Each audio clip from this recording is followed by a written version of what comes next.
નમસ્કાર સાથીઓ, જય કિસાન. હું રાજુ કરપડા.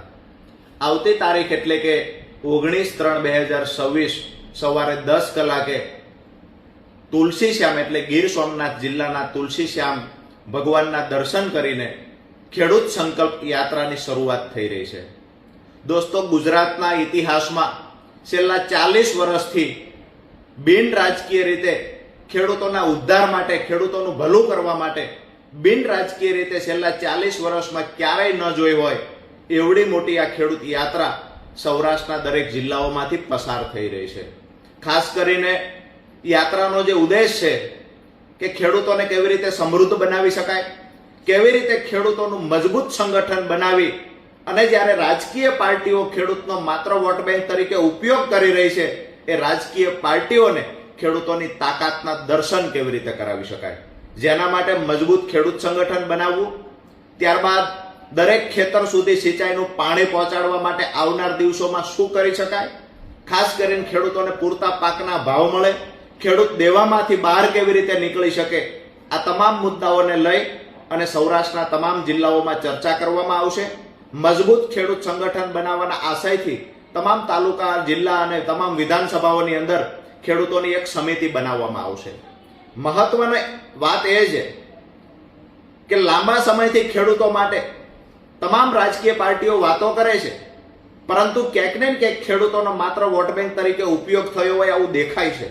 તો મજબૂત સંગઠન બનાવી અને ખેડૂતોના યોગ્ય મુદ્દાના યોગ્ય નિરાકરણ માટે આગામી દિવસોમાં લડત લડશું. એના જ માટે દરેક તાલુકા અને ગામડા સુધી સંગઠનનો વ્યાપ વધારીશું. ખાસ કરીને યાત્રાનો જે રૂટ છે તો એમાં તુલસીશ્યામથી 19/3/2026 સવારે 10 કલાકે પ્રસ્થાન થશે. ત્યારબાદ રાત્રે સાવરકુંડલા ખેડૂત સભાનું આયોજન કરવામાં આવશે. એ જ દિવસે એટલે કે 19/3/2026 સાવરકુંડલામાં ખેડૂત સભા યોજાશે. ત્યારબાદ 20/3/2026 સાંજે 5 કલાકે અમરેલી સિનિયર સિટીઝન પાર્કના ગ્રાઉન્ડમાં ખેડૂત સભા યોજાશે, જેમાં ખૂબ મોટી સંખ્યામાં ખેડૂત અને ખેત મજૂરો ઉપસ્થિત રહેશે.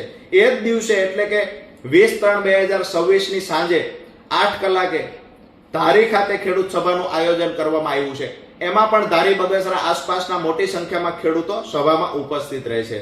ત્યાર પછી તારીખ 21/3/2026 સાંજે એટલે કે બપોરના 3 કલાકે ખૂબ મોટી સંખ્યામાં ખેડૂત અને ખેત મજૂરો ઉપસ્થિત રહેશે અને વિસાવદર ખાતે સાયોના હોટલની બાજુમાં ખેડૂત સભાનું આયોજન કરવામાં આવશે.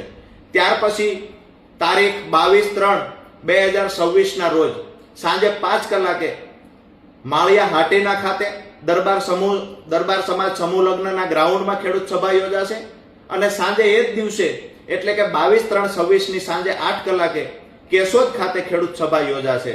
ત્યારબાદ યાત્રા જામનગર તરફ પ્રયાણ કરશે, જેમાં 23/3/2026 સાંજે 5 કલાકે ધ્રોલમાં ખેડૂત સભા યોજાશે અને સાંજે 8 કલાકે મોરબી જિલ્લાના ટંકારા વિધાનસભામાં ખેડૂત સભાનું આયોજન થશે.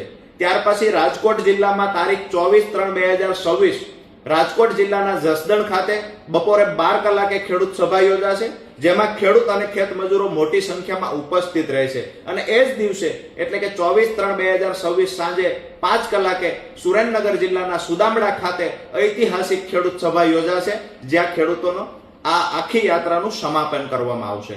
યાત્રાના તમામ મુદ્દાઓ, તમામ જિલ્લાના તમામ તાલુકાઓના પ્રશ્નનું એક ડાયરી તૈયાર કરવામાં આવશે. તમામ પ્રશ્નના સોલ્યુશન માટે આગામી દિવસોમાં દરેક જિલ્લા મથકે તો રજૂઆત થશે. જો ખેડૂતો સાથે મળી અને આયોજન થશે તો આવનાર દિવસોમાં સરકારમાં પણ રજૂઆત કરવામાં આવશે. મહત્વની વાત એ છે કે તમામ વિસ્તારના પ્રશ્નોના નિરાકરણ માટે મજબૂત ખેડૂત સંગઠન બનાવવાના આશયથી આ યાત્રા પસાર થઈ રહી છે. આ યાત્રા તમામ તાલુકા, જિલ્લાઓમાંથી નીકળી રહી છે. ત્યારે તમામ પત્રકાર મિત્રોને, ખાસ કરી સામાજિક ધાર્મિક આગેવાનોને અને જ્યારે બિન રાજકીય લડત છે, બિન રાજકીય આખો કાર્યક્રમ છે, ત્યારે ખેડૂતોને પ્રેમ કરનારા તમામ રાજકીય પાર્ટીના લોકોને પણ કહીએ છીએ કે યાત્રાને સફળ બનાવવા માટે ક્યાંક ને ક્યાંક જે કાંઈ મદદ થઈ શકતી હોય એ ખેડૂતો મોટી સંખ્યામાં ઉપસ્થિત રહે અને યાત્રાને સફળ બનાવવા માટે ક્યાંક ને ક્યાંક અમારો ઉત્સાહ વધારવા માટે થઈ અને આપ સૌ આગળ આવો. જય જવાન, જય કિસાન.